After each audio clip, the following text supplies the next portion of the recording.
다음으로 국회 봉쇄와 침입 관련된 증거 설명드리겠습니다.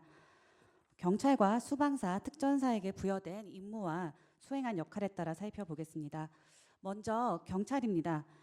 피청구인은 경찰을 동원해서 국회 외곽을 봉쇄했습니다. 김봉식 서울경찰청장은 삼청동 안가회동 이후에 집무실로 복귀하여 그날 국회에 배치 가능한 야간 기동대 현황을 확인하고 배치를 준비하였다고 진술하고 있습니다. 또 비상계엄이 선포되자 김봉식 서울청장은 바로 미리 파악한 경력을 배치하도록 지시하였습니다.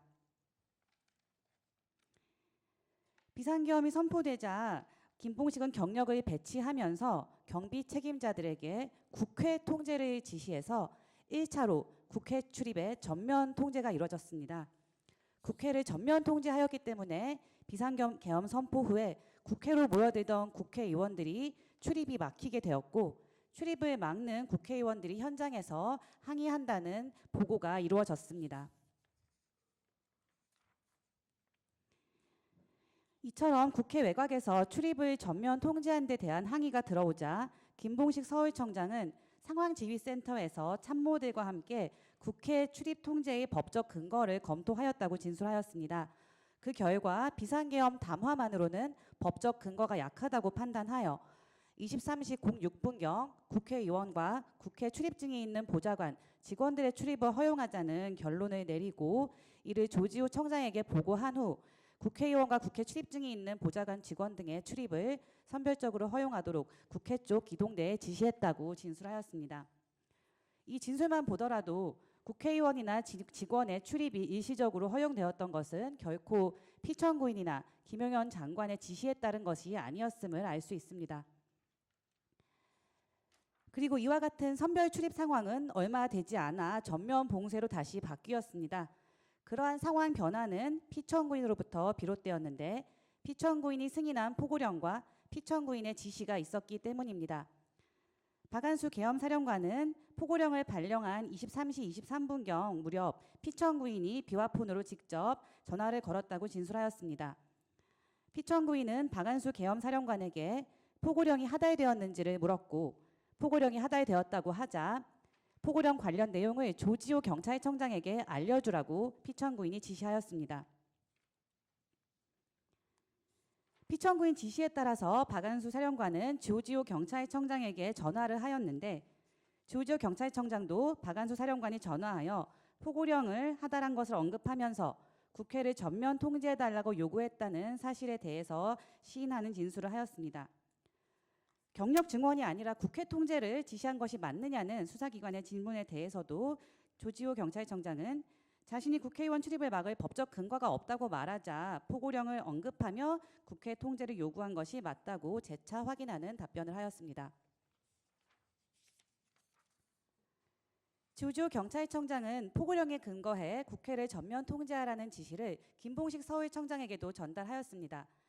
김봉식 서울청장은 23시 36분경 조지호 청장이 전화하여 포고령이 선포되었으니 국회 출입을 전면 통제하세요 라고 지시를 내리자 국회 출입 전면 차단을 지시하고 23시 37분경에 국회 출입을 전면 차단하라는 무전을 직접 내려보냈다고 인정하였습니다. 이처럼 피청구인이 경찰을 동원해 국회 외곽을 봉쇄하고 국회의원의 출입을 전면 통제하였다는 점은 증거로 확인되는 부분입니다. 다음은 수방사 관련입니다. 계엄 선포 전날인 12월 2일 이진우 사령관은 김용현 장관의 지시로 비상 상황이 발생할 때 대테러 특수임무 부대인 수호신 TF에 출동시켜 국회 본관에 투입하는 계획을 보고하였습니다. 이진우 사령관은 비상계엄이 선포되기 전인 21시 48분경에 조성현 단장에게 상황이 있는 것 같으니 소집 준비를 하고 사령부로 들어오라고 지시를 하였고, 조성현 경비단장은 그 지시에 따라 수호신 TF를 소집하였습니다. 이진우 사령관은 또 22시 45분경 조성현 경비단장과 조백인 참모장이 있는 자리에서 국회 상황이 있어서 국회로 가야 한다 라며 국회로 출동할 준비를 하고 보고하도록 지시를 하였다고 조성현 경비단장의 진술 조서에 확인됩니다. 이진우 사령관은 국회 구체적 임무와 역할은 현장에 도착한 팀장에게 알려주겠다고 한 뒤 먼저 국회로 출발하였다고 확인이 됩니다. 또 국회 협력단장인 양재응 장군은 비상계엄 직후 김영현 장관으로부터 전화를 받아 수방사 및 특전사와 통화하라는 지시를 받았다고 진술하였습니다. 또 이진우 수방사령관으로부터 실제로 여러 차례 전화를 받았고 수방사 병력이 도착하면 안내를 해달라는 요청을 받았다는 사실도 진술한 것으로 되어 있습니다. 또 이진우 사령관은 23시 51분경 조성현 경비단장에게 경찰의 협조를 받아 국회 울타리 내부로 진입하라는 지시를 하였고 현장에 도착한 김희규 제3지역대장 등에게 국회 본청에 출입하는 인원을 통제하라는 지시를 하였습니다. 이는 모두 조성현 경비단장이 지난 기일에 심판정에서도 동일하게 증언한 내용이기도 합니다. 결국 수방사 병력은 비상계엄 선포 전부터 수호신 TF를 출동시켜 국회의사당 본청에 투입하는 것으로 역할이 부여되었고 실제 비상계엄 당일에 국회에 도착한 현장 병력들에게도 국회의사당 본청 출입 통제 임무가 주어졌음을 증거를 통해 확인할 수 있는 것입니다. 또 피청구인은 이 과정에서 이진우 사령관에게 직접 전화하여 수방사 병력의 상황을 묻고 보고를 받았는데 피청구인이 국회에 투입되는 수방사 병력이 잘 도착하여 임무를 수행하고 있는지를 직접 확인하였음을 알 수 있는 증거입니다. 다음은 특전사 관련 증거입니다.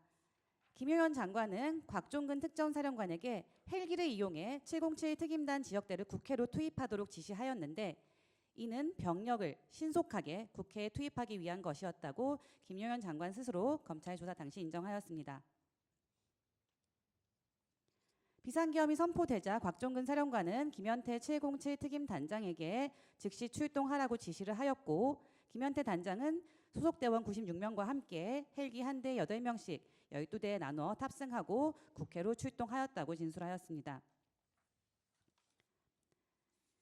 그런데 국조특위 3차 회의 당시 수방사의 기관 보고에 따르면 특전사 헬기는 22시 49분경 비행 제한 구역인 R75 공역에 진입하기 위해 긴급 비행 건의를 접수하였지만 수방사 방공작전 통제소에서 승인을 계속 보류하다가 23시 31분경에야 계엄사령부의 승인을 통하여 진입이 허용되었다고 합니다. 김용현 장관은 신속한 병력 투입을 위해 병력의 헬기 수송을 계획하고 지시를 하였는데 승인이 30분 넘게 보류되면서 707 특임단의 국회 본청 투입이 지연되었다는 증거입니다. 피청구인은 마치 원래부터 국회의원 출입이나 계엄 해제 의결을 막을 생각이 없었고 막지 않았기 때문에 계엄 해제가 신속하게 의결되었던 것이라고 주장을 하지만 실제로는 병력 투입이 예상보다 늦어지게 된 다른 요인이 국회에 계엄 해제 의결을 가능하게 하는 원인이 되었음을 추단케 하는 증거와 정황이라고 할 수 있습니다. 특전사령부의 김세훈 항공단장도 707 특임단을 태운 헬기가 상공에서 승인이 보류되자 곽종근 사령관이 항공기들이 왜 홀딩하고 있어? 라며 질책하고 빨리 조치하라고 지시하였다고 진술하였는데 헬기의 신속한 투입이 곽종근 사령관에게도 작전 수행에 있어서 매우 중요한 부분이었음을 알 수 있는 증거입니다. 이러한 사정으로 비상계엄이 선포된 지 1시간이 넘게 지난 23시 40분경까지도 707 특임단을 태운 헬기가 국회 경내에 한 대도 착륙하지 못하고 있었는데 그 즈음 23시 40분경 피청구인이 곽종근 사령관에게 전화하여 국회로 가는 부대가 지금 어디쯤 가고 있습니까? 라며 병력의 국회 도착 여부를 확인하였습니다. 이처럼 피청구인은 계엄 당일 국회 봉쇄와 출입 통제, 침입을 위해 동원된 경찰과 수방사, 특전사 각각의 임무 수행 상황을 직접 일일이 전화로 확인한 것입니다. 다음으로 피청구인이 계엄 해제 의결을 저지하려 했다는 점에 관한 증거입니다. 계엄 해제 의결을 막기 위한 피청구인의 지시는 역시 국회에 투입된 경찰과 수방사, 특전사 모두에 대해서 이루어졌습니다. 경찰이 국회 외곽을 전면 통제하도록 한 뒤에도 국회에 투입된 경찰을 증원하라는 지시가 있었습니다. 박한수 계엄사령관은 날이 바뀐 뒤에도 김용현 장관과 여인영 방첩사령관으로부터 국회에 투입된 경찰을 증원하라는 지시 내지 요청을 받았다고 진술하였습니다. 그리고 실제 비상계엄 선포 직후부터 11시 이전까지는 6개 기동대 약 360명이 국회 7개 출입문에 배치되었지만 날이 바뀐 이후 특히 국회의 계엄 해제 의결이 가까워 올수록 경찰 기동대 배치가 집중적으로 늘어났고 최종적으로는 총 28개 기동대 약 1,680명의 경력이 국회에 배치되었음을 알 수 있습니다. 이러한 배치 경력은 경찰이 직접 제출한 것이고 김봉식 경찰청장도 조사 과정에서 인정하여 공소장에 반영된 부분입니다. 더욱이 피청구인은 직접적으로 국회에 들어가는 국회의원을 체포하라고 조지호 경찰청장에게 여러 차례 지시하였습니다. 조지호 경찰청장은 대통령이 비상계엄 선포 이후 계엄 해제가 의결될 때까지 6차례나 전화하였고 조 청장, 국회에 들어가는 국회의원들 다 잡아 체포해 불법이야 라며 같은 취지로 반복하여 지시하였다고 진술하였습니다. 앞서도 보았지만 계엄 해제 의결을 위해 국회에 들어가려는 국회의원을 체포하라는 지시는 2017년 계엄 대비 문건에서 정치활동 금지 포고령을 선포한 뒤 국회의원을 현행범으로 사법 처리하여 의결 정족수 미달을 유도하라는 내용과 동일하게 실행된 것으로 볼 수 있습니다. 또한 피청구인은 수방사에 대해서도 직접적인 체포 지시를 국회의원을 끌어내라는 지시를 하였습니다. 피청구인은 이진우 수방사령관에게도 전화하여 4명씩 들어가면 1명씩은 데리고 나올 수 있지 않냐 라고 지시하였고 그래서 수방사 병력이 국회의원을 끌고 나올 것을 지시하였고 문을 부수고라도 데리고 나와라고 지시하였는데 이는 이진우 수방사령관이 검찰 참고인 진술과 군검찰 피해자 조사 당시에 일관되게 진술하여 밝힌 사실입니다. 또한 조성현 경비단장도 00시 31분경 이후 이진우 사령관으로부터 국회 본청 내부로 진입하여 국회의원을 외부로 끌어내라는 지시를 받았고 또 이미 특전사가 본청 내부로 진입해 있으니 너희는 외부에서 지원하라는 지시를 하였다는 점을 진술하였습니다. 특전사에 대해서도 증원 요청이 있었습니다. 특전사 707 특임대도 1차로 97명이 투입되었지만 이후 추가로 헬기로 병력을 한 번 더 수송하라는 지시와 출동이 있었습니다. 또 무엇보다 피청구인은 곽종근 사령관에게 전화하여 의결 정족수가 아직 안 된 것 같다. 문을 부수고 들어가서 국회 안에 있는 인원들을 밖으로 끄집어내라 라고 전화로 지시하였습니다. 곽종근 사령관은 수사기관에서도 이를 진술하였고 국회 국조특위나 이 사건 심판정에서도 계속 동일하게 진술하고 있습니다. 국회의사당 본청에 도착한 김현태 707 특임단장은 정문 출입문을 통한 진입이 어렵자 측면에서 창문 유리를 깨고 안으로 진입하였는데 본청을 진입한 이후에도 곽종근 사령관과 여러 차례 통화를 하는 과정에서 곽종근 사령관으로부터 150명이 되면 안 되는데 못 들어가냐라는 말을 들었다는 점을 진술하였습니다. 국회 본청에 출입한 707 특임단 병력은 국회 본회의장으로 올라가는 계단이 있는 중앙홀 쪽으로 진입을 하려 하였으나 국회 방호 직원이나 보좌진 등이 유리문을 폐쇄하고 진출을 저지하였습니다. 그런데 계엄군은 2층에서 계단을 통해 3층으로 또 이동하였습니다. 3층 중앙홀로 이동을 하려 하였고 이 또한 3층 중앙홀에서 국회 보좌진 등이 저지하자 일부 계엄군은 이번에는 방청석을 통한 본회의장 출입이 가능한 4층으로도 계단을 통해 또 이동하였습니다. 만약에 707 특임단이 출입문만 국회의사당 본청의 출입문만 확보할 목적이었다면 2층 중앙홀 쪽으로 진입을 시도하면 되지 3층과 4층으로 이동할 이유가 전혀 없습니다.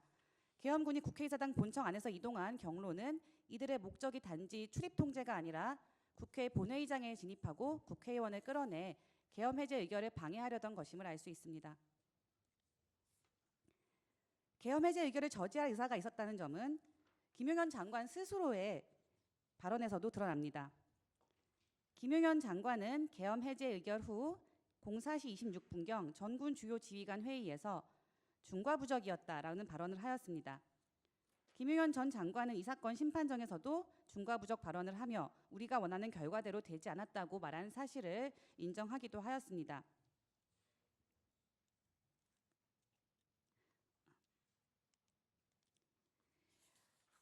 이 부분 보도 영상은 재생하겠습니다. 국회에 계엄군을 보낸 게 계엄 해제 표결을 막기 위한 것이었냐는 SBS 질문에 맞다고 답하면서 최소한의 필요 조치였다고 생각한다고 밝혔습니다. 김의원 장관은 개헌 바로 다음 날인 12월 4일 SBS 기자와 인터뷰에서 국회 개헌 해제 의결을 저지하기 위해 국회로 계엄군을 출동을 시켰으며 필요한 최소한의 조치였다고 답한 사실이 2024년 12월 24일경 보도된 바 있습니다.